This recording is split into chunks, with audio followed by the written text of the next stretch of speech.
everybody. Oh my gosh, we're live. Happy Monday. Happy Monday. Happy Monday. Happy Monday. Yes. All right. I know lots of people are going to kind of cycle in, and maybe some of you will watch this later. It's totally cool. A lot of you were all excited about this topic because what says a party to white people than talking about white privilege? We're going there. I'm your host, Kathy Klotz-Guest of Keeping It Human, and with me is one of my favorite people on the planet, Jeff Harry of Rediscover Your Play. And I'll tell you why. Well, there's a lot of things I love about Jeff. Not just because he's funny and he's playful. We think this is a very important topic. And Jeff makes me laugh. And I think we are both of the mindset that if it's tough, and people don't want to talk about it, we should definitely let's get right in there. Let's get in it. Let's not get uncomfortable. Let's get in there. So we're going to talk about white privilege, and I can't wait for some of you to roll in, and do understand that sometimes, and here's my disclaimer, if it looks like I'm looking down, as I told Jeff, sometimes I can't see the comments. They don't pull in StreamYard, so I'll be looking down. I'll be cheating. I'll be looking at my account just to make sure that I can see your comments, if you have any, all that other good stuff. I don't miss any. If you want to ask questions later, Jeff and I can go through later. You can leave your little questions, and then what we'll do is we'll go back. We'll circle back. Circle back. Oh, circle back. That's what we'll do. Okay. Take it offline. We'll streamline it. We will. We'll circle back and we'll answer your questions. So we are going to dive in and talk about white privilege. It is I was joking. It is my super hero power, because I do when I go to like corporations, I make white men very, very uncomfortable. I should walk in with I need a cape, and I need WP. WP. Yeah, definitely, man, definitely. So, what would your superpower be? Before we jump right on, what would your superpower be? I mean, around white privilege or white? Just making people, because mine's making people uncomfortable. Yeah. In a good way. Mine is making people understand what it feels like. That would be actually my superpower. I've been talking about that for years. That if you I would want the power where I could, hold hands of two different people, and they would understand the entire experience of the other individual. Wouldn't that be amazing? It's quite intense, but I feel like that's necessary. It is amazing. That honestly, just getting serious for a minute, that would be amazing if you could touch the other person, and all of a sudden they would know what it was like to navigate the world as a Black person, or a Latinx person, or a woman, or wouldn't that be amazing? And then they all this nonsense, all this shit would just maybe. So let's talk white privilege. It's we're having a moment. This is well, you're not. I think a lot of white people are going, "Oh my God, white privilege." Right. I think there's two things. There's one about people being coming up to me or other people of color and just being like, "I can't believe this has been going on the whole time," That has been quite amusing as well as frustrating. And then there's the second part of the privilege where they're like, "What should I do? Tell me what to do," which in and of itself is a certain amount of privilege, because you're also saying, you have the opportunity to learn about racism as opposed to experience racism. So you would then be educate me. What show should I watch? And then after they watch them, they're like, "Now I understand." And it's oh God. Exactly. It's everyone calls you, "Hey, Black friend, could you explain to me. You're like, no. And there's so much caricatures about like, oh, Trump voters are racist and they're the horrible people. I'm not worried about them. I'd rather you be like openly racist, because then at least I would know, where you stand. But I'm more worried about the get out racists, the ones that like would vote for Obama for a third time, right? Because like if you look at the what was her name, the LaFace person that just tried to stop the Filipino person from writing Black Lives Matters in San Francisco, or the Amy Coopers, or like, the Karens that are around the lake in Oakland. Yeah. They all fit the same demographic. They're like, I'm progressive, I'm a liberal, I'm just, watching out for the community and for the neighborhood. And I'm like trying to understand why they have chosen to take on this mantle of like, well, I'm curious and wondering why this is happening. What are you thinking? Right. How do you think this is gonna go well for you? It is interesting because you bring up a really important point, like and I love that you say it, like the get out level of like, racism and awareness. Because I think that is itself such an important thing. It's like, well, I'm not explicitly racist. I'm not racist. No. I voted for Obama. And you're like, okay, well, like, let's talk about that.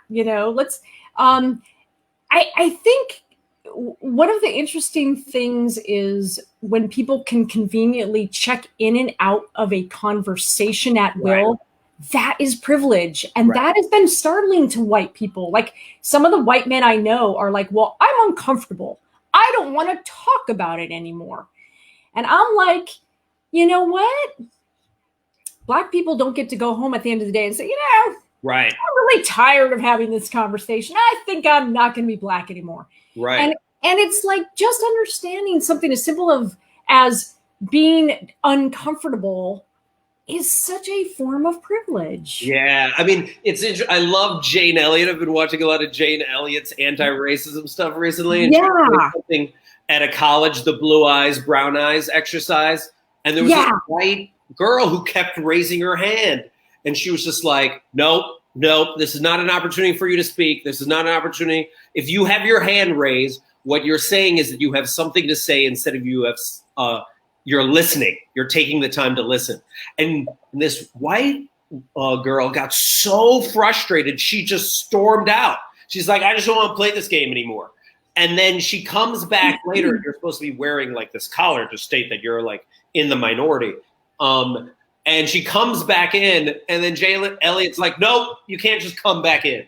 You can't just like all of a sudden decide like, now I want to play this game again. And it's just like, other people don't get to do that. So you can't come back and play this game.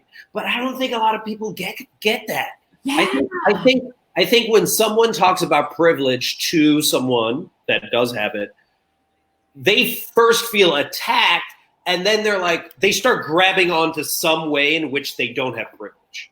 Like, oh, I was poor, or I didn't get to go to like the Ivy League school. Like, because they're trying to relate and they're trying to equate. And that's also so frustrating when someone's just like trying to equate their suffering to your suffering, as if there's like this competition. And it's like, we're not trying to talk about your stuff right now, dude.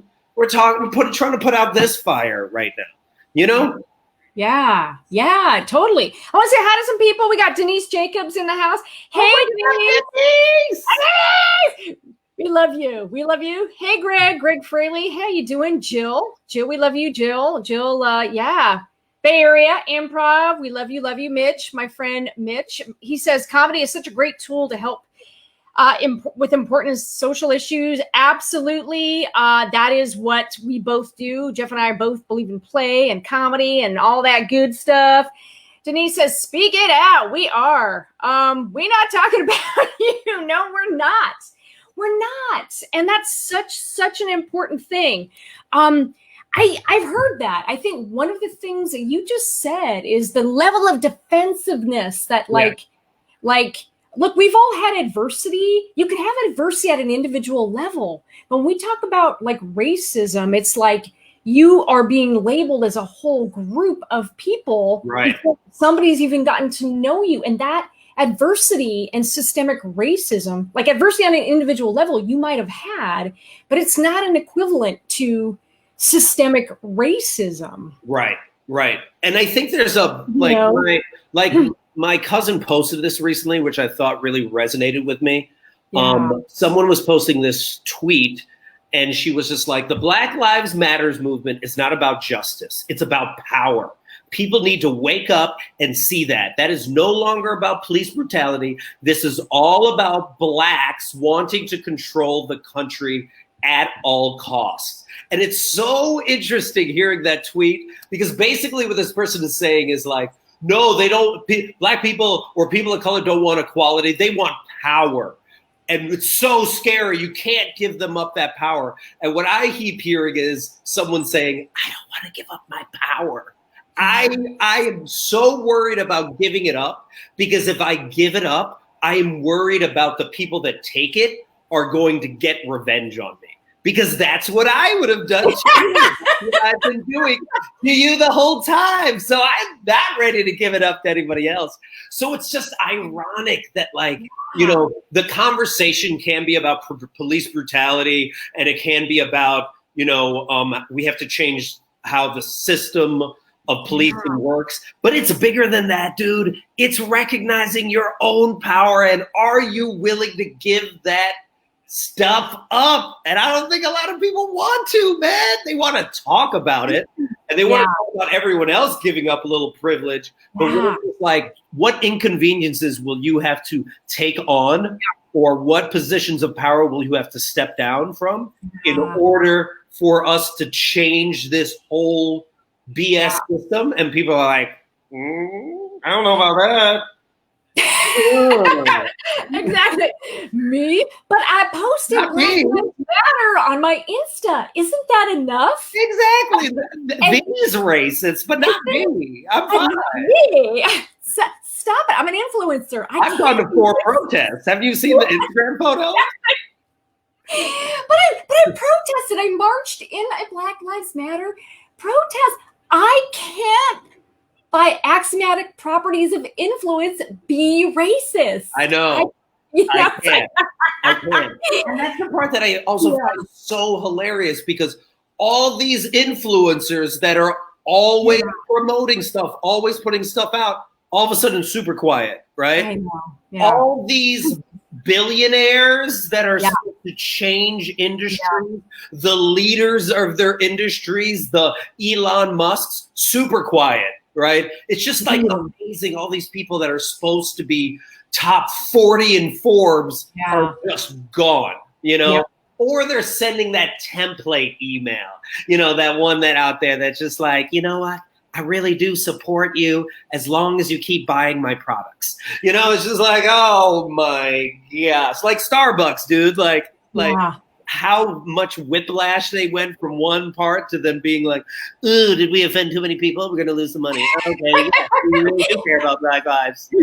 Well, and it's so, you said something which is really true. It's like, let's talk about power, because it comes down to sharing power, and it comes down to representation. And, you know, when you look at all these companies, I mean, yes, we're talking societal, and we're talking about police brutality, and we've got to address that.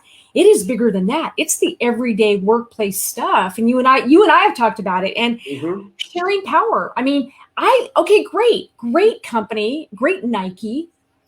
You say you care about Black Lives Matter, but I'm looking at your senior management team, and I see no Black people. I don't see any women either, but like I see a bunch of white guys. And again, I think that conversation is so important to have, because the heart of this movement to me is really about representation in everyday societal, like, you know, in the boardroom, at senior levels of management, in product decision making, in marketing. It's across the board. Yeah, there was this amazing article written by someone named Brandy Riley, who's awesome, and she was saying, like, if you really do, she wrote this on LinkedIn. She's like, if you really do care about the Black Lives Matters movement, companies, what are you going to do about it? You know, not only look at your board, but look at your teams, look at the people that are currently in power. Where are you actually recruiting? Are you recruiting from HBCUs? Do we even know what that means? You know, I had a friend who was in HR at a tech company, and she goes, we recruit Black people at one event all year, National Society of Black Engineers. That's it. That's it. And then they go back to doing what they're doing because they checked off what they need to do for that year. So it's just like, it's in the actions, man. It's not in the words. There's been too many words. People always talking all the time, and they're not doing anything, dude. They're not doing anything, but they're just, because they don't want to give it up. Like, you're going to do what the Reddit guy did? He stepped down from his freaking position. That's right. The color, and that's what we're talking about. We're talking about giving up something that you have so someone else can step in there. Not because, like, you know, it's just the right thing to do, but also because you need that representation to actually do your jobs well. 100%. 100%. Yeah, no. Serena Williams is married to, as many of you know, Jeff pointed out, to Ohanian, who Reddit, you know, co-founder of Reddit, and he stepped down off the board because he wanted to give the seat to a Black person, and he did. And he stepped down, and he wanted representation, and he put a call out to other founders to do the same. To not just, great, Black Lives Matters. That 100% it does. Prove it. Yeah. Let's have the follow-up action. Let's get some in management. And I, you know, you and I both know, coming out of like companies that we came out of, hello tech, hello, like at that senior level management, that's where it matters. And it just, the commitment has not been there. No. And that is going to be, to me, the true test of, do we have in the C-suite, do we have at the highest levels of policy making for the company? That's really what we're talking about. Because I'm so done with hearing, well, yeah, we hired a woman and we hired a Black guy. We got a Black guy. We got that token. We got that one. We just hired a Latina. Hey, look at that. Look at that person right there. We need to have her on the brochure right at the front, you know? just like those college booklets. It was hilarious. That's right. Every year in my school, they would be like, hey, do you want to be in a photo? We need, they wouldn't say it, but it was like, we need more brown people. Yeah. And we need a diverse array because we're going to put you front and center, even though you don't represent any of the college. Yeah, no, I think the challenge has to shift to, and again, I think there's been so much talk about sort of the societal and the police brutality, which is a huge issue, that I think we're also going to have that big reckoning in the corporate workplace and in everyday life, and it's coming. And I'm going to check here because people are commenting. Woo woo! Hey everybody! Hey Elise! Hey Steven! Hey Howard! Hey Freddie! Hola! Oh yes, that's right, Denise. Yeah, going back to Reddit. Yep, he Serena Williams. Yep, he's married to Serena, and she's, they had a really good conversation on Insta. I think last week. Oh, cool. Alex and Serena talking about this issue, which I think you can still see on Insta. Elise is saying, a month ago, every company you had dealings with ever sent emails assuring us that they were cleaning their facilities, blah, blah, blah, blah. Now they're sending emails saying that they support Black Lives Matter.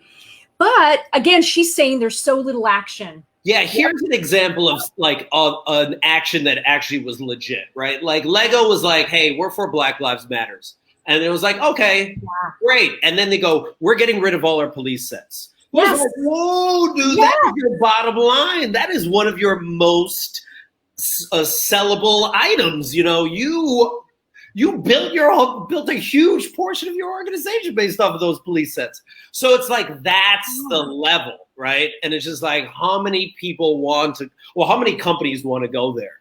And then it's just like, maybe my company's not going to go there, but I'm doing something. And it's just like, well, what are you doing? Right. What are you really doing, right? Like, Yeah. Like, I mean, I would be like, if someone was just like, do I have privilege? I would challenge them to be like, hey, when you're at a meeting, I want you to see how much you actually talk during that meeting. White dude, how much time and space do you take up during that meeting? Are there other leaders in the room that you have not allowed to speak because you've been using your power in a very irresponsible way and then pretending that it's ignorance? Yeah. That's a question I would be asking, That is a really important distinction because, and Mitch, I'm going to get to your comment in just a second. Jeff, your comment is such an important one because I am having so many conversations. I'm tired, but it's important. Explaining the difference to people between diversity and inclusion. Yes. And like, you can't use those interchangeably. And, it's the whole, all right, well, we've got a Black, person in our ad room, right? Or the writer's room. But to your point, if they're not included and their feedback's not included in the product or the service or the conversation, then what is the point? Right. You know? Yeah. What was the point that I was about to say? There's something about doing, providing lip service, right? Yeah. And I feel like there's so many people that have never had the uncomfortable conversations about race in an in-depth way. And part of the reason why they can't is because we don't have an agreed upon amount of terms. Like, we can't really have a conversation if you're not willing to recognize your privilege. Because then all of a sudden we're just talking over each other. Yeah. Because then it's just like, there has to be a shared understanding of like what diversity means, what privilege means, what actual inclusion means. And I think a lot of people, and this is a question I've been challenging people to do more and more, how many times have you been in the minority? Like, put yourself in the minority, dude. Like, in college, I went through my whole I hate whitey phase. A lot of people of color go through that I hate whitey phase, because you're reading all this stuff and you're like, oh my gosh, like, America is so messed up. You read the people's history and you're like, I'm just done. You just want to leave, right? Yeah. There was this one dude, Spencer Wise, white dude, went to Ghana his junior year, surrounded by people of color. They all went to the slave barracks, and he had to watch as people were all of his classmates were just crying their eyes out. And then they would show all of their anger towards him. And he just took it. And then when he came back, he was like, I at least have a snippet of understanding of what y'all are going through. Just a snippet. I really don't know. Yeah. Being humble enough to put himself in the minority and sit in the uncomfortable space. Yes. Come on, man. People want to go there. You want to go there? Go there. Try that. Really. I want to see how you feel when you're in there. And then don't complain. Yeah. Don't complain. Don't complain when, like, people have been marching for 3 weeks and you're like, this is a long time. Do you know when they're going to kind of wrap that up so I can get back to like Tiger King or my new thing on Netflix? Yeah. Like people are getting exhausted. It's like, are you serious right now? So it's just like, sit in this uncomfortability, Well said. I mean, it's so true. It's so true. Mitch Jackson, Mitch says, this is such a difficult and challenging time to smile and laugh. How did you guys decide to inject humor into the conversation? That's pretty brave right now. Lots of difficult and critically important things happening. This is a very unique way to further discuss these issues. Thank you, guys, is what my friend Mitch Jackson. He's a lawyer. He's a legal lawyer. Mitch. That's who we are. I think that's just who we are. Well, I think it's also there's so many ironies. Comedy for me is irony, right? Yeah. It's a lot of contradictions. It's a lot of like saying one thing and being like, goodness, Black Lives Matters. We really should take care of that. Hey, by the way, essential workers, I'm going to go outside and I need you to open up your salons and your restaurants because I need to be served. You know, it's like there's hilarious comedy in the sadness and the pain of this, right? And then also just own, like, once you own your privilege, it's not that bad, dude. You know, like, you kind of find the humor in the fact that, like, you thought that you earned everything, and then guess what? You did it a little bit. You got a little head start there. You just gotta own that. Right? Yeah. No, it's true. Mitch, it's like, I think when there's, like Jeff said, it's like, you know, there's so much hypocrisy, and humor lives in the space between what we do and what we say. That gap is humor. And so I think it's all around us. And I find humor, and I know Jeff does too. We're friends, and we both believe in comedy, and it's the way that we can approach really tough topics. And I think when your defenses are down and you just admit, look, yeah, I have white privilege. I admit it. I mean, there's other issues that, you know, I can speak to on another time, you know, certainly gender and things like that. But like right now in this moment, of course. And I think if you just admit that you have it and you're willing to just take a look on how can I be a better ally, I think at that point, there's nothing to argue about other than let's have the tough conversations and try to get people to open their eyes up. You know what I mean? Yeah. You know what it's like? It's like when friends hang out and they're super honest. They're just blatantly honest, and it's like mean and messed up, and they're like cracking jokes on each other. But it's just like, we gotta be honest, man. You want me to connect with you, Mitch? We got to be honest, you know, and it's tiptoeing around like the fact that like I got male privilege and you got male privilege, and we're like, well, hey, man, we earned this. We earned these positions, and just ignore like, you know, what power we've taken over. Then it's just like you can't have any other conversation if everyone's like BSing each other. No. That's why people hate work parties. Because it's all PC bullshit anyway. You know, like no one wants to talk about the fact that you're like, how in the world did Sam get promoted? He's an idiot. He's the biggest idiot. Oh, but you know why? Because he's friends with this other guy, and they look exactly alike, and they went to the same school. So that's why Sam's in that freaking position. You know, okay, let's just be honest. What's going on? And it is so true. And humor is all about truth, Mitch. It's all about the truth. And if you can go there and just be honest about it, I think it's much easier to go there. I think the biggest thing is seeing people not admit it, and it's just admit it. And I follow a very like rhythm method version of like conversation. I just pull out. Right. I'm dealing with somebody that like I get that like white vacuous like what privilege. I immediately look around the room for the exit, and I like how I got to pull out of this conversation. Well, I got to get out. Yeah, it's like that cartoon you posted or someone posted where it was like this like line of white men at the executive table and a woman on the other side, and they're like, what can you add to this community, to this organization? It's like, y'all don't see what's going on here. You don't see what is going on with that. Even this, and you know, Denise can relate to this, and I'm sure a lot of people of color can relate to this. There is even a way in which when we go to work, we have to act white.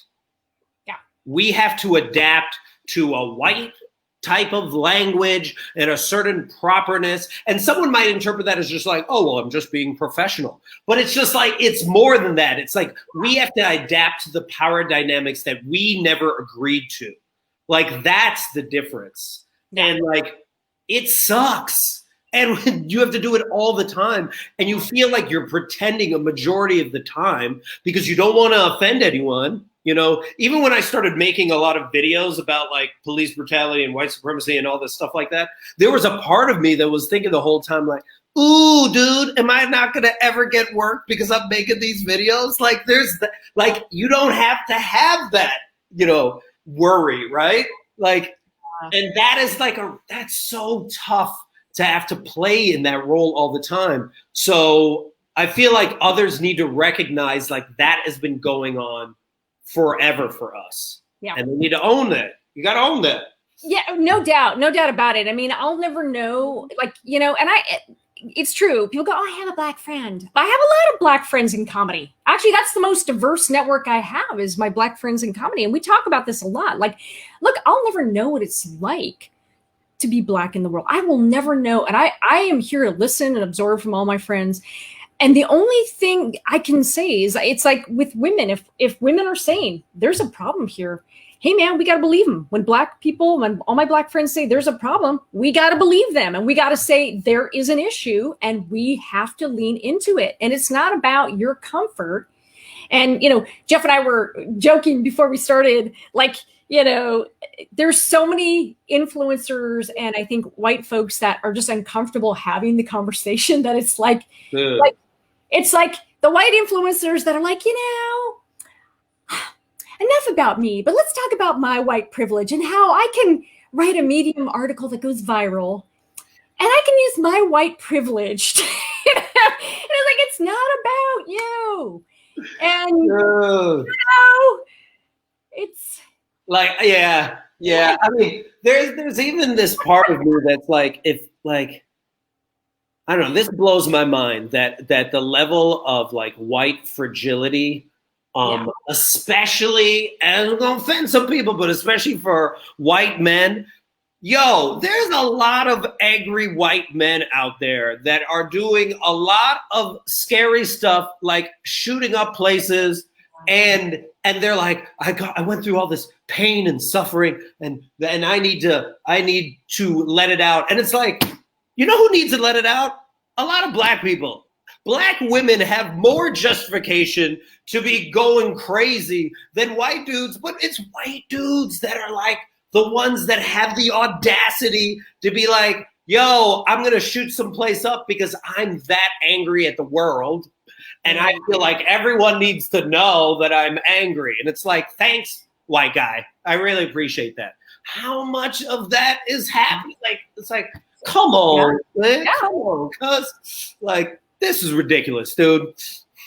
Well, and it's hard to argue, like when you see just the visual, like when I was watching TV and I saw the visual of like people bringing guns to the Michigan, like, you know, government buildings, threatening the governor, like openly threatening the governor.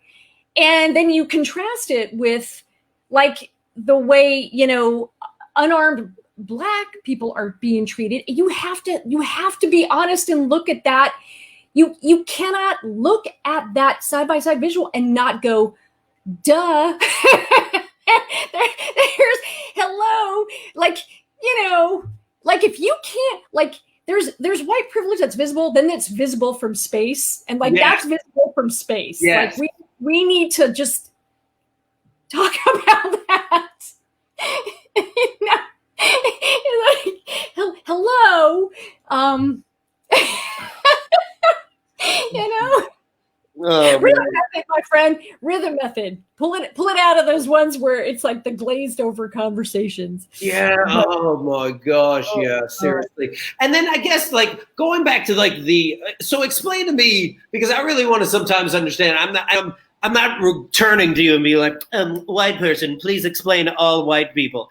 But if we were to try to understand, like, what role are the Amy Coopers and the Karens and what are y'all doing? What are y'all doing? And why do you think it's going to go any different from you losing your job and being embarrassed on the internet? Like, I just don't understand. Every single time, you know. I don't understand it. So I'll just say this. I do not understand it. Like, I joke that the worst thing to happen to proclaimed white women liberals are in fact self-proclaimed white women liberals. Because I do not understand some of these people. I just don't get it. And it's very hard to understand. The only thing that, a comedian friend and I were talking the other day, and I think there is a mindset in some people that there is a rage that's been, I don't know, suppressed somewhere, and it's like it just comes out. But I don't, and I just don't understand it, and I especially have no sympathy. Like what do they think's going to happen when they behave like that and they get caught? And this has been going on for a long time. We all know that. Yeah. We haven't had the social media to be able to, hey, come on, keep going. And then now we have, viral social media, but like we know this isn't new, this behavior. I think the thing that's so triggering is someone, when I see them doing it, you can tell they're exerting their power, right? Yeah. And you can tell that they're trying to control a situation when they should be minding their fucking business. Like that whole video you sent me earlier is just take some mind your fucking business pills and don't pay attention. Right. James Baldwin said that all the time during a lot of his speeches. It's just like, just leave me alone. But instead, the Karens, there was the Karen in Oakland who was just like, you can't barbecue at this one spot, right? And then if you want to talk about humor, is then the next week and the week after, people of color had massive cookouts around that same location where the Karen had called the cops, and people were doing the Cupid shuffle right where she was with the police the week before. So we're talking about humor. It's the humor in trying to also like take the pain and the contradiction and the hypocrisy and the frankly killing and just being like, how do I cope? The reason why you have so many people of color in comedy is because they're trying to cope with pain, dude. They're kind of trying to cope with this really messed up American system as is. Yes. No question. 100%. It is power. It is abuse of power. It is like, and it was so it's disturbing on every level, but like the way that it's manipulated, like Amy Cooper, she's got her thing going on, and the minute she gets on the phone, she's like the histrionics and I'm up for the best Academy Award. Excuse me. Oh my God, there's a black guy here. And oh my God. And it's like the way she could turn that on and off is like, dude, that was scary when she turned it on and off. I was like, wow, you've done this before. This is scary. Yeah. And then I think there's even privilege in the protest as well, right? Yeah. Now, I've seen privilege in protests done really well, where like I saw a group of like white women who like stepped up and made like a chain, and they were the ones that stepped at the front. And then the police actually took a step back because they were like, well, we're not going to shoot a bunch of these white mothers. Like that would be really bad for press. But then I've also seen it on the flip side where you'll see a lot of masked white protesters representing who I don't even know, but like the Wendy's that got caught on fire yesterday, like there's video of like white people lighting it, but of course they're going to not be attributed as like separate from the movement, and it's just like, dude, there's so many times when even in privilege where you think you're helping and you're just hurting even worse. You're making it even worse. And I think like people that have been leading or having power for so long, it's really difficult for them to step back and follow someone else's lead. And that is what I feel like they need to be doing right now. It is true. I think one of the things that, as a residential in-house white expert,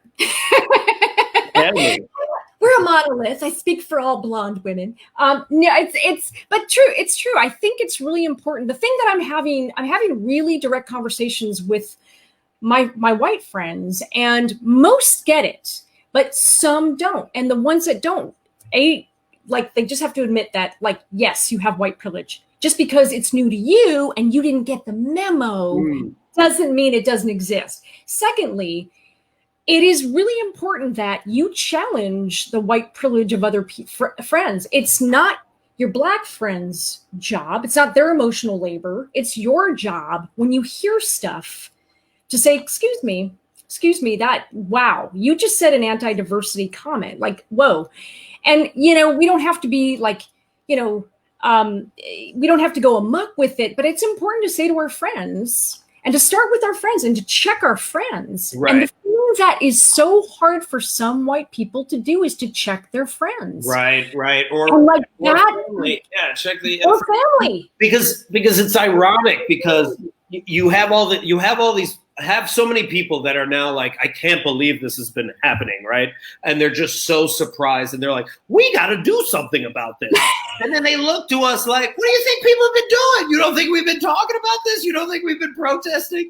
You don't think we've been fighting for civil rights? What do y'all think we've been doing? It's you that haven't been doing anything. And it's like, you're the one in power. You're the one in power. Like, you got to give it up, dude. Like, what are you going to do? Because we're ready. We've been trying to do this forever, but if you don't get out of the way, then there's no way in which we achieve this equality that you partly feel you want, but you may not be happy when you get it. I think there's that balance of like listening. There's layers, right? It's like listening, getting out of the way, and challenging your white friends. That is your job, not your black friend's job. There's also, though, elevating black voices. Right. Like, I am not the person to tell you all about my white privilege, because then I sound like the white influencer that I just made fun of. Right? But it's really about elevating black voices and making sure that they are leading the conversation. And we're doing everything we can to highlight those voices, pass the mic, elevate it, and be their defense, like those women in the protest, and to say, look, challenge your white friends. And I think it's getting people to understand the level of support that people should be championing right now. Because I think that's where people sometimes are confused. Like, I got the friends that are like, well, I'm going to go buy a book. And I'm like, okay, read White Fragility, but let me be very clear with you.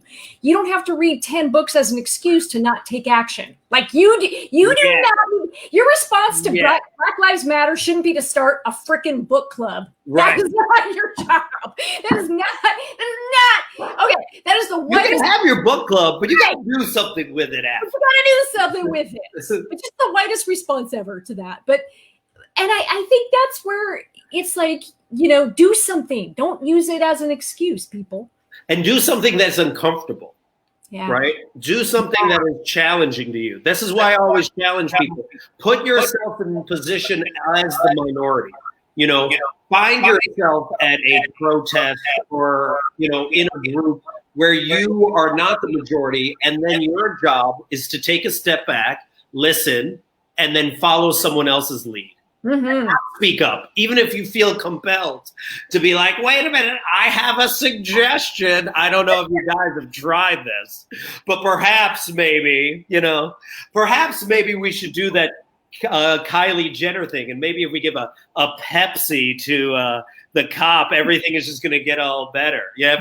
Have we talked to people about that? You know how many conversations I've had with people where it's so frustrating, where they say, well, maybe people just don't notice. Maybe they haven't recognized that there's not a lot of Black people here at this conference, so there's not a lot of Black speakers. Like, maybe this is the first time they're realizing, and it's like, no, that's not true. I love what Jade Elliott does when she's like talking to a room full of like white educators, and she's like, if you're ready, if you believe, she goes, if you feel comfortable switching places with a Black person right now, stand up. And then she's like, oh, you didn't understand the question. If you think that it would be great to be a Black person in America right now, stand up. And then no one stands up, and she's like, you knew the whole time. You've known, but you didn't say anything. So why in the world do you think that this should be tolerated? Because you've always known, you just didn't want to talk about it. 100%. I find it shocking when my white friends say they don't notice when a roster, because I've been talking about this shit. Everyone's heard Kathy. It's like, oh God, there's Kathy again. But it's a big deal to me. I notice the very first thing when I look at a speaking roster, if I'm invited to a conference, I look for racial diversity. Mm-hmm. And if there isn't any, I'm like, ugh. And then I look if it's all dudes. Do they and they don't have any women? And I'm like, what? This is a sausage fest. And then I go, yeah. I just go down the thing and I go, okay. I notice, and it's the first thing I notice, and I'm very shocked and I've had conversations with white guy friends, and again, this is not the, white guy friend, show, but I've had conversations where they just don't notice because they've always been the de facto standard. They have always been, I'm going to say it again, Cindy Gallup says this, white men have always been the de facto in power standard, so they have not noticed. And when I ask them, then they notice. And I don't think it's a big ask to ask our white friends and our white male friends to look for racial diversity. I don't think it's a big ask. Yeah. And because but here's where I think the white privilege and white fragility connect, right? Yeah. Because explain to me why, if I was a white man, would I want to recognize my privilege? How does that benefit me selfishly, right? Because then I have to question, should I have got into my college, right? Was I hired onto my first job because my friend worked there, or I looked exactly like the people that I got hired on? Should I be making a six-figure income, and it isn't because I'm just smart and I deserve to be here, but actually I got a lot of benefits that other people didn't. Yeah, that is such a crush to their ego, and if you're super fragile, you don't want to go there. So that's my question. It's like, how can you get someone to recognize their privilege when it could crush their whole, identity? It's hard. It's really hard. You're right. I think the conversations I have, there's defensiveness. There's also I'm starting to see people kind of getting it now in a way that I never saw them get before. And I think what it's taken is all this stuff happening and a lot of their friends taking the hit. I mean, I've had a lot of conversations and where I'm just really direct about it. And when they deny it, and I'm like, you can deny it all you want, but you look a certain way, you show up in the world, somebody just as qualified, maybe it's a Black woman, shows up. Who do you think's going to get, the position? And you're equally qualified. I mean, I've had to have some very, very tough love conversations with people. I have the arrows in my ass, that I keep pulling out, but it's important, right? We've got to have these conversations. Oh man, yeah. I'm just trying to think of after the conversation, like say for example, with your friends that are like, they get it. What do you mean they get it? So I think there's finally a recognition that. So the friends have layers. There's a tiered system of friends. Right. And some of them are very active, and they know that means they have to speak up politically. They have to give up power. They have to go out of their way to hire people in senior management positions. Like we talked, they get the commitment to action. And then there are those who they finally get it, and it is painful for them. The ego you just talked about, it's painful, but they're having to finally get that if you do not reimagine the world, this world is not working. The world that worked for you did not work for 75% of the rest of everybody else. Yeah. It's not sustainable. And moreover, your business isn't going to make it because you cannot sell to a diverse, customer base. Yeah. When you don't have any Black people in your product design team, you have no Black people in your marketing, which means all the stories are all white. You know what I'm saying? Come on, yeah. And I think it's just having that really, they're starting to, the light bulb's starting to kind of flicker, and it's moving them to that next level of all right, I'm going to have to get out of my comfort zone and start, figuring out how to hire and bring more people in. I'm going to have to act. Yeah. Yeah. And just finding like, where is your hypocrisy, right?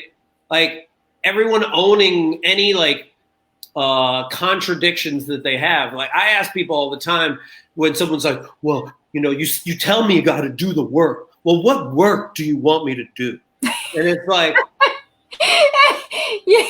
Let me tell you what work. All right, fine. You want me to do the work for you? Yeah. But then I would be like, yo, okay, first, how have you benefited from this white supremacist system? Like, I want you to recognize in what ways have you benefited? Yeah. Like, really lay them out. Just make a list. Just make a long list.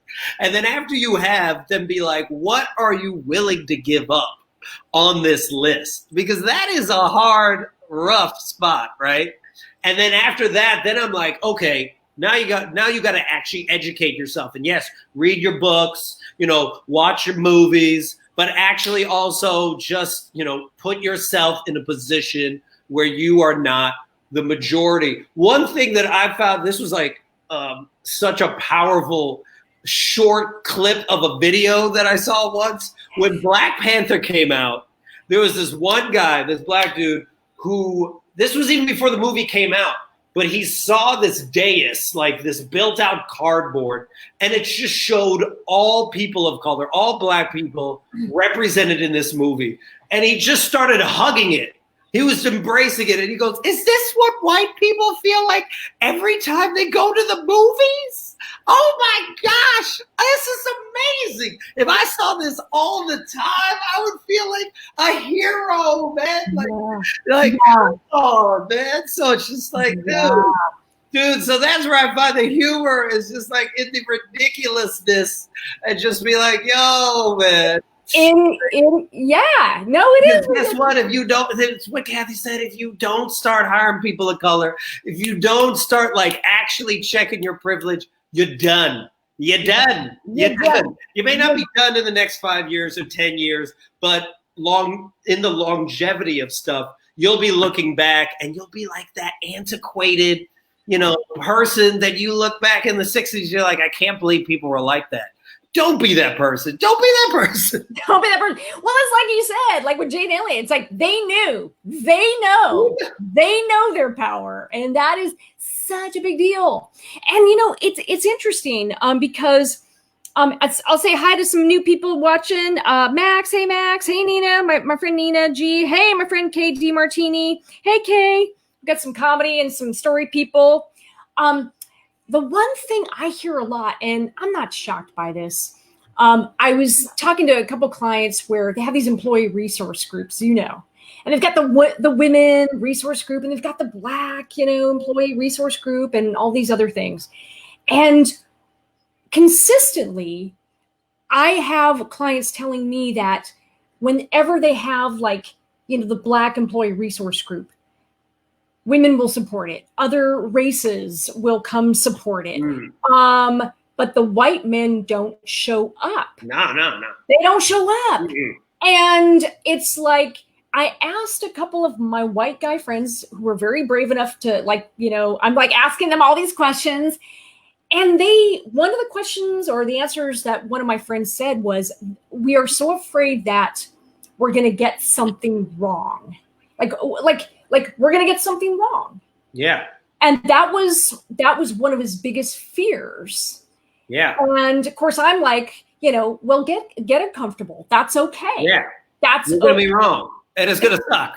Yeah. Get ready. Get ready. What do they expect? It's just like, well, people might hate me when I get there. Yeah. Guess what? Yeah, exactly. Go anyway. Gary Ware and I run this workshop called Dealing with A-Holes at Work Through Play, right? We ran this in Boston. We ran this in Australia. When we ran it in Boston, of the 100 people that were there, 90 of them were women. There were only 10 dudes. When we were in Australia, I think there were 10 men in there. By the end, there were 5. But of those 5, there was this one guy, white guy, and he stood there and took it. And at one point, he was in tears because he was like, I didn't recognize what I was putting other people through. And I myself have been bullied. So recognizing how the ways in which I've been treated, now I can recognize what I've been doing to other people. And it was just like, that was a massive breakthrough to be like, oh, let's go, dude. And then if I'm thinking about like, how do you use white privilege in comedy? I know a lot of people don't like this guy right now, and I don't either. But Louis C.K.'s being white clip, you know what I'm talking about? His being white bit, where he talks about white privilege and how he like wants to re-up on being white, is so well done, because he's like, if I had a choice between black or re-upping on white, I'd pick white all the time.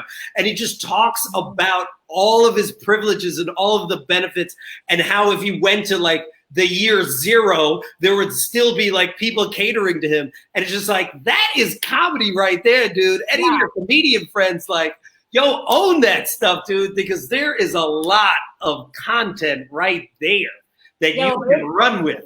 It is. Although I personally, although I will endorse that bit on white privilege, I will not endorse Louis C.K. I will not endorse Louis C.K. Gender things as my female comics. So, that's horrible guy.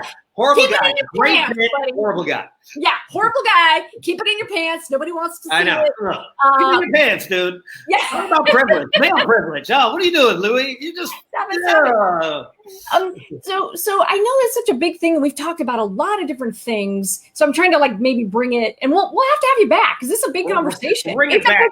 Circle it back, Kathy. Bring it all back and wrap it. Circle back, and we're gonna like at the end of the day bring you down for a conversation. So we talk about a lot of things, like, sharing power, acting, bringing people into senior management.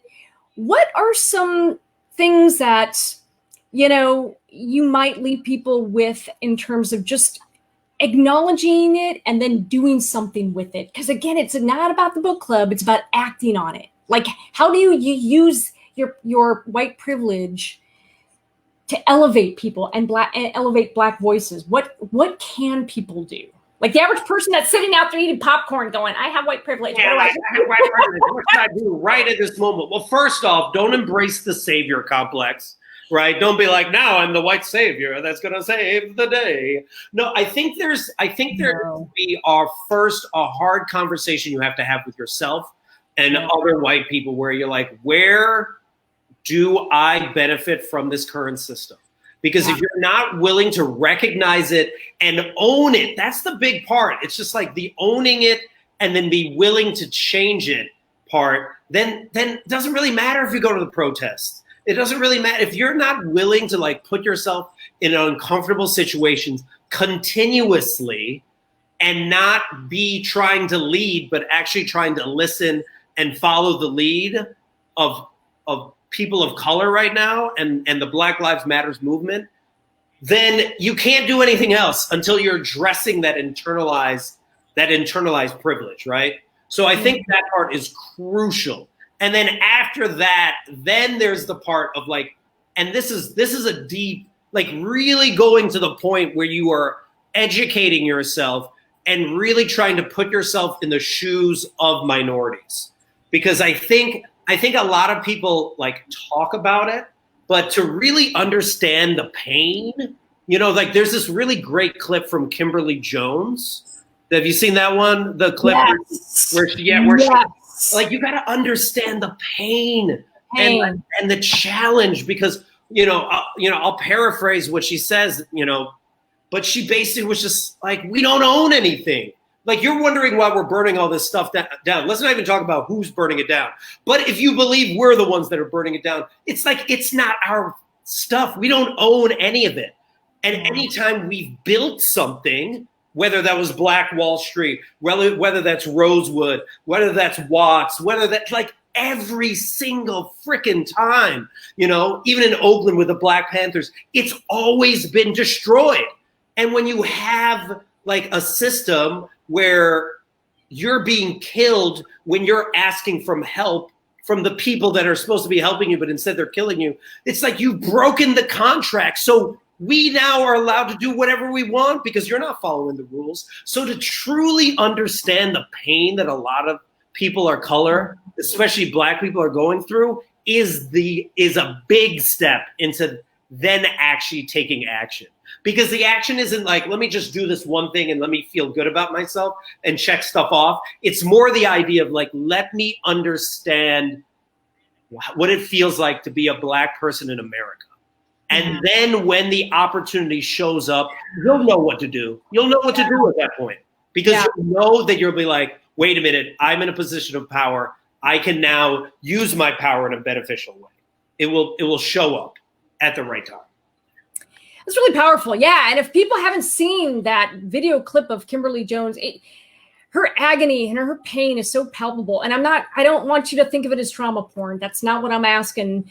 Because that's important. Because, Jeff said it, like, we are not there to be voyeurs. Like, we are there to learn and to just, you feel on a human soul level, her pain, her anguish. And that is something that, look, I'm a mom, I've given birth. Every person is somebody's child. And I have always had that. And I hear that person's pain in that video. And I think it's an important thing for everybody to watch. Like, just now, again, with the understanding that I need to get educated, I need to hear it, I need to own my privilege. And much to the chagrin of every white guy that I know, I'm not going to shut up about it. Mm-hmm. They're like, well, you talk about this stuff all the time. Yes, you know why? Because it's not like, take out the garbage, check. Yell at the kids, check. Ooh, post something about Black Lives Matter on social media, check. Right. It's an ongoing commitment, folks. And the same way that I would be dedicated about speaking up for women, I need to step up and have everybody else's backs and speak up for Black people. I need to speak up. And so that is an ongoing commitment. And I think allies need to understand this is not a sprint. This is not a go protest on the weekends and then forget about it during the week. This is an ongoing commitment. Like, make it. Yeah. And it's a true hard question to ask of like, what privilege and power am I willing to give up to change the system? Because the system continuously exists this way because a lot of white people have not been willing to get uncomfortable and give up some of that power. Yes. And until that happens, things are not going to change. And we're going to be having the same conversation instead of getting shit done. We need to get shit done. And I would say get uncomfortable. Get uncomfortable. If it makes you uncomfortable, good. Makes you uncomfortable, too bad. Makes you uncomfortable, call your mama. Seriously, own it. Because the thing is, get uncomfortable. Conversations can be uncomfortable, but they're important and they matter. And so if it makes you uncomfortable, learn to deal with it. Learn how to have it. Because also because I will say this, and this is ridiculous. It's like, it's just a conversation. Conversations are uncomfortable. Have you not had an uncomfortable conversation before? People are dying out there. We're just asking to have hard conversations. Like, come on, man. Like, Exactly. Much. They're not asking for much. It is not asking for much. And anybody who's been with family at Thanksgiving dinner knows you can get through enough uncomfortable conversation. Maybe not sober, but you can do it. The point is you can do it. And it's okay. You're not going to be perfect. You don't have to there's no perfect advocacy. So if you're waiting to be perfect, just forget it. It's not going to happen. Just do it anyway is, I think the important thing. Get out there, make the mistakes, grow, learn. Right? Yeah. See, right? I want to make sure I didn't forget anybody. We've got Jason.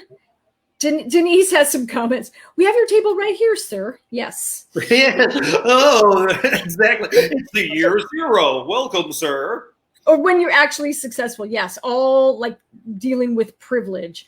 One question I want to circle back to before I forget. Claire, my friend Claire asked, didn't Lego just pause the marketing of police sets, not pull them? Oh, I thought they pulled them. I thought they pulled them, Claire. Marketing? That's some BS right there. I thought they said pulled them. Well, see, I could be wrong, though. I could be wrong. You and I both could be, because I'm with Jeff. I thought that they said, you know what? No, everything is not awesome, and we're pulling these. Yeah. So I'll have to check on that. Thank you, Claire, for that question. Oh my gosh, thanks, Mitch. We'll have another one because Jeff is fun, and we need to learn, and we need to dive into these conversations. So before we go, where can people find your hilarity and your honesty and your just like all your Jeff Harriness? My Jeff Harriness.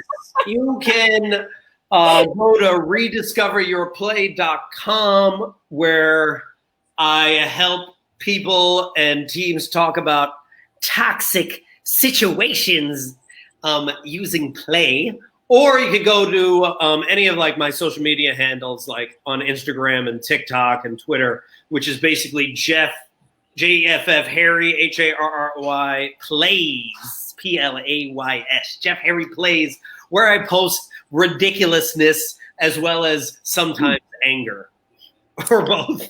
Sometimes anger, yeah, and both, and funny, and we love talking about it. And Jeff and I have done some goofy videos when COVID started. Mm-hmm. We did some funny, goofy videos, so go check out those videos. They were pretty funny, if I do say so myself. I do. I liked them. I liked them too. You can find me, everybody, at keepingithuman.com. You know, I'm Kathy Klotz-Guest on all the socials, and I use humor, play, and improv in workplace conversations and in marketing, all that stuff. So we're going to bring you back because this is such a important conversation. This is not a one and done thing. Allyship does not work like that. We should definitely y'all definitely need to get Denise Jacobs on. Yeah. And it would be dope if all of us got on. That would be awesome. Okay, let's do that. Let's do it. Next conversation. Denise, we're talking about you. If you're still there, Denise Jacobs, who I love and I adore. We're going to bring her on. And then we will have Jeff and Denise and Kathy. We're just going to talk about stuff. Good talk. Let's go. Thank you, Jeff. And thanks, everybody, for watching. I hope you got a lot out of it. This is important. We're going to keep having these conversations, and we're going to try to lean into them with humor, but we will not avoid them because they're hard. So suck it up, buttercup bitches.